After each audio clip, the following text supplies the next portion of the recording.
नमस्कार दोस्तों, इस वीडियो में हम देखेंगे कि इंडिया विक्स क्या होता है और इंडिया विक्स से हमें क्या इन्फॉर्मेशन मिलता है। इंडिया विक्स किसको यूज़ करना चाहिए और उसको क्यों यूज़ करना चाहिए, इन सारे क्वेश्चंस का आंसर हम पाएंगे इस वीडियो में।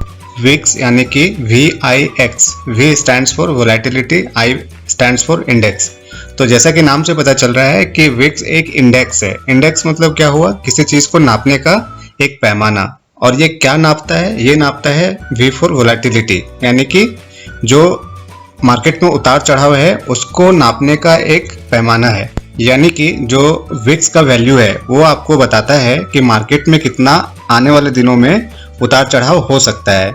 जैसे कि अगर इंडिया विक्स 20 है तो यानी कि आने वाले 30 दिनों में निफ्टी में अगर देख रहे हो आप, तो निफ्टी आने वाले 30 दिनों में 20% ऊपर या नीचे जा सकती है। लेकिन ये डायरेक्टली किसी डायरेक्शन के बारे में नहीं बताता है कि मार्केट ऊपर जाएगा या नीचे जाएगा। इसको आपको अपने स्टडी से अनुमान लगाना पड़ेगा कि मार्केट यहाँ से 20% ऊपर जाएगा या फिर नीचे जा सकता है आने वाले 30 दिनों में। तो अब हमें पता चल गया कि इंडिया विक्स होता क्या है। तो अब हमें ये जानना चाहिए कि जो विक्स का आइडियल वैल्यू है, यानी कि एक नॉर्मल वैल्यू का रेंज क्या है विक्स का, जो मार्केट के लिए सुटेबल होता है। सबके लिए एक्सपेक्टेशन सबको रहता है कि मार्केट में कितना विक्स होना चाहिए ताकि लोग ट्रेड में रहते हैं, यानी कि मार्केट में बने रहते हैं। जो आइडियल विक्स वैल्यू है वो होता है 12 और 20 के बीच में। यानी कि जब भी विक्स 12 और 20 के बीच में होता है तो मार्केट में अच्छे से ट्रेडिंग होता है। या तो ज़्यादा ऊपर जाने के उसके चांसेस नहीं होते हैं और ना ही ज़्यादा नीचे जाने के चांसेस होते हैं। और मार्केट का जो ट्रेंड है, जो वोलेटिलिटी है, उसका कैसा रिलेशन है इस विक्स वैल्यू के साथ, तो इसका ऑपोजिट या नेगेटिव रिलेशनशिप होता है। जब भी विक्स का वैल्यू बढ़ता है तो मार्केट में उसके गिरने के चांसेस ज़्यादा होते हैं, यानी कि नेगेटिव उल्टा होता है, उसका ऑपोजिट होता है। मार्केट में फेयर बढ़ता है, यानी कि अनिश्चितता जो होती है वो बढ़ जाती है और मार्केट से लोग निकलना शुरू कर देते हैं कि यहाँ से पता नहीं मार्केट वोलेटाइल है तो कितना ऊपर या नीचे जाएगा। और इसके ऑपोजिट जब इंडिया विक्स का वैल्यू कम होता है, यानी 12 के आसपास रहता है, तो इसका मतलब ये है कि मार्केट में निश्चितता ज़्यादा है, यानी कि जो सर्टेनिटी है वो ज़्यादा है। मतलब अगर 12 है इंडेक्स का जो ये इंडिया विक्स का वैल्यू, इसका मतलब कि 6% या ऊपर जा सकता है या 6% नीचे जा सकता है, या फिर ये जो रेंज है कम है, तो इससे लोग मार्केट में बने रहते हैं। तो आइए इसको हम एक एग्जांपल से समझते हैं। यहाँ पर मैंने ब्राउज़र में काइट प्लेटफॉर्म जो है जिरोधा का, उसमें इंडिया विक्स का एक तरफ चार्ट ओपन किया है और दूसरी तरफ निफ्टी 50 का ओपन किया है। यहाँ पे मैंने एक रेक्टेंगल बनाया है जो इंडिया विक्स का चार्ट है उसमें। यहाँ पे मैंने 17 दिसंबर से लेकर यहाँ पे 28 फेब तक का एक रेक्टेंगल ड्रॉ किया है। और जैसा यहाँ हम देख सकते हैं कि इंडिया विक्स मिनिमम 9.18 है, 9 के आसपास है, और मैक्सिमम जो है ट्रेड किया है वो 17.7 के अराउंड है। तो यानी कि इंडिया विक्स 9 और 18 के बीच में रहा है। तो इसमें लोगों का कॉन्फिडेंस है, लोगों में ज़्यादा सर्टेनिटी है कि मार्केट यहाँ पे ज़्यादा वोलेटाइल नहीं है, तो इसलिए ज़्यादा लोग मार्केट में हैं ट्रेड करने वाले। उसी तरह से यहाँ पे ये इंडिया विक्स का हुआ, तो इसका कॉरस्पॉन्डिंग निफ्टी देख सकते हो आपकी। यहाँ जो 18 दिसंबर है, 17 दिसंबर जो है डेटा, और वहाँ से लेकर ये जो 27 फेब तक का जो डेटा है, यहाँ पे निफ्टी भी ऑलमोस्ट सेम रेंज में रहा है। 11,500 से लेकर 12,497 तक का रेंज में रहा है। मतलब यहाँ पे देखोगे तो 8.5% अप डाउन हो रहा है। मतलब जो मार्केट में वोलेटिलिटी है वो 8.5 के आसपास है। उसी तरह से यहाँ विक्स में देखोगे आप तो जो परसेंटेज है 8.67% ही वोलेटाइल था मार्केट। तो इसमें बहुत ज़्यादा लोग सिक्योर फील कर रहे थे और मार्केट में थे। लेकिन जैसे ही आप देखोगे इंडिया विक्स में 28 को 18 जो यहाँ पे इंडिया विक्स चल रहा था, वो अचानक से बढ़कर 17-18 से बढ़ के कहाँ तक गया था, वो 23-24 तक गया था। तो यहाँ पे अचानक से 5 पॉइंट्स का इंडिया विक्स बढ़ा। इससे मतलब है कि इंडिया विक्स 18 वाले रेंज से निकल के ऊपर की तरफ जाने लगा। इसका मतलब ये है कि मार्केट में जो सर्टेनिटी थी, निश्चितता जो थी, वो घट गया है। मार्केट में अब वोलेटिलिटी बढ़ने वाला है। और आप देखोगे 28 को यहाँ पे इतना विक्स बढ़ा है और यहाँ पे 28 को मार्केट बड़ा सा गैप डाउन नीचे ओपन हुआ है और यहाँ से वोलेटिलिटी मार्केट में बढ़ना शुरू हो गया है। इसी तरह से यहाँ इंडिया विक्स का वैल्यू बढ़ते जा रहा है। जैसे जैसे जितना इंडिया विक्स का वैल्यू बढ़ता गया है उसके ऑपोजिट निफ्टी का वैल्यू गिरता गया है।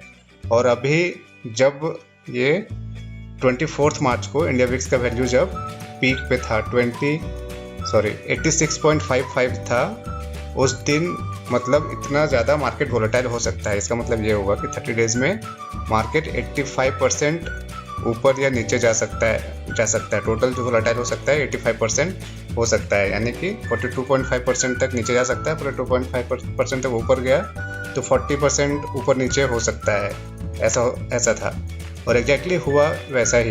ये 24 मार्च है और यहाँ पे 24 मार्च का जो निफ्टी का देखोगे आप चार्ट, तो ये यहाँ पर था। ये इधर से नीचे तक तो आया, कुछ परसेंटेज डाउन हुआ ही, और यहाँ से फिर ये ऊपर गया। तो वोलेटिलिटी समझ रहे हो कितना चेंज हो रहा है। यहाँ से ऊपर से ये नीचे आया, फिर ये इतना पॉइंट्स ऊपर गया है। जो हम लोगों ने देखा रहेगा कि सर्किट लग रहा था 5% का, 10% का निफ्टी में, ये हिस्टोरिकल था। आपने देखा रहेगा कि निफ्टी में कितना वोलेटिलिटी था, कितना मार्केट 4% 5% जा रहा था। एक दिन ऊपर पे सर्किट लग रहा है, एक दिन नीचे पे सर्किट लग रहा है। वो हिस्टोरिकल मूवमेंट था, जो भी वैसा हुआ था। तो ये इतना क्यों हो रहा था? वो जो विक्स का वैल्यू बढ़ के 84 हो गया था, उसके कारण यहाँ पे इतनी वोलेटिलिटी मार्केट में बढ़ गई थी। तो इस चार्ट से आपको एक बात तो क्लियर हो ही गया होगा कि मार्केट में विक्स का वैल्यू कब बढ़ता है या कब घटता है, ड्रास्टिकली कब ज़्यादा होता है। तो हम लोगों ने ये समझा कि ज़्यादा कब हो रहा था, जब मार्केट में कुछ इलेक्शन हो या फिर बड़े इवेंट हो, जैसे कि कुछ इकोनॉमिकल जो इश्यू चल रहे हैं सारे कंट्रीज़ में, या फिर इकोनॉमी स्लो डाउन हो रहा है या फिर रिसेशन आ रहा है, उसमें इंडिया विक्स का वैल्यू काफ़ी ऊपर चला जाता है। और उसी तरह से इंडिया विक्स का वैल्यू कब कम हो जाएगा? जब मार्केट में, यानी कि जो वर्ल्ड में है, पीसफुली सारा बिजनेस एक्टिविटीज चल रहे होंगे, उसमें इंडिया विक्स एक नॉर्मल रेंज में चलेगा। उसके बाद नेक्स्ट क्वेश्चन जो बनता है, इसका फायदा कौन ले सकता है इंडिया विक्स का? तो इंडिया विक्स का फायदा जो ऑप्शन ट्रेडर्स रहते हैं मोस्टली वो लोग लेते हैं। तो ऑप्शन ट्रेडर में भी दो लोग हो गए, बायर और सेलर। तो जो बायर्स होते हैं ऑप्शंस के, जो पुट या फिर कॉल होता है, उसका जो बायर होता है वो क्या चाहता है कि मार्केट एक डायरेक्शन में ज़्यादा वोलेटाइल होना चाहिए, जाना चाहिए। मतलब आप पुट खरीद रहे हो, इसका मतलब आप मार्केट को नीचे जाने के लिए आप उम्मीद लगा के रखे हो। तो इंडिया विक्स अगर ज़्यादा है तो आपको वहाँ से मार्केट नीचे जाएगा, तो आपको जो पुट खरीद रहे हैं लोग उसको फ़ायदा होगा। उसी तरह से इंडिया विक्स का वैल्यू जो है स्टेबल कौन रहना पसंद करता है? मतलब इंडिया विक्स का वैल्यू कम या फिर एक रेंज में रहेगा तो किसको फ़ायदा होगा? कौन ऐसा चाह सकता है कि इंडिया विक्स का वैल्यू जो है वो नॉर्मल रहे ताकि उसको फ़ायदा है? इसमें है जो ऑप्शन राइटर्स है, मतलब कि जो कॉल या पुट बेचते हैं, उनको वो चाहते हैं कि मार्केट एक स्टेबल रहे या फिर ज़्यादा ऊपर या नीचे ना हो। इससे क्या होगा, वो प्रीमियम जो होता है पुट और कॉल का वो आसानी से खा सकते हैं। जो ऑप्शन खरीदा रहेगा पुट या कॉल, वो मार्केट नीचे या ऊपर जाने की उम्मीद लगाएगा, लेकिन जो जिसने सेल किया है वो मार्केट ऊपर या नीचे नहीं जाएगा। तो क्या होगा कि उसका टाइम डिके जो है वो बढ़ता जाएगा, और उसके कारण से वो जो एक्सपायर्ड होगा जब ऑप्शन या फिर ऑप्शन का जो कॉल या पुट है, वो उनके फेवर में, मतलब बायर के फेवर में ना होके सेलर के फेवर में रहेगा, और वो टाइम डिके खत्म होने से जो प्रीमियम वैल्यू होगा वो उनको एज ए बेनिफिट हो जाएगा। जो ऑप्शन में ट्रेड करते हैं वो अपने वैल्यू को और भी ज़्यादा सिक्योर या फिर अपने जो विनिंग चांसेस है उसको बढ़ाने के लिए विक्स का बहुत ही उपयोग करते हैं। उसके साथ में वो पुट या कॉल में जो हाई ओपन इंटरेस्ट रहता है उसको यूज़ करते हैं, या फिर PC ratio, put call ratio जो होता है वो एक्सट्रीम पे जब होता है, यानी कि अगर 0.7 के आसपास है या फिर 1.5 1.6 के आसपास है, तो कॉम्बिनेशन बना के साथ high wicks put call ratio बिल्कुल नीचे या फिर बिल्कुल ऊपर, या पुट कॉल जो ओपन इंटरेस्ट है वो एकदम ऊपर या एकदम नीचे, ये तीनों का कॉम्बिनेशन बना के अपने ट्रेड को लेते हैं। उससे उनका जो कॉल होता है बहुत ही सटीक होता है, बहुत ही एक्यूरेट होता है, और उसके प्रॉफिट के चांसेस 90-95% तक वो कर लेते हैं। इन तीनों का कॉम्बिनेशन समझने के लिए मैं एक और वीडियो बताऊंगा जिसमें मैं डिटेल में बताऊंगा कि इन तीनों रेशियोज को एक साथ कंबाइन करके आप कैसे एक जो अपना ट्रेड है उसको एक्यूरेट कर सकते हो और अपने विनिंग चांसेस को 90-95% तक कर सकते हो। अभी के लिए इतना ही। आपको ये वीडियो पसंद आया तो इसको लाइक, सब्सक्राइब और शेयर जरूर करें। थैंक यू, धन्यवाद।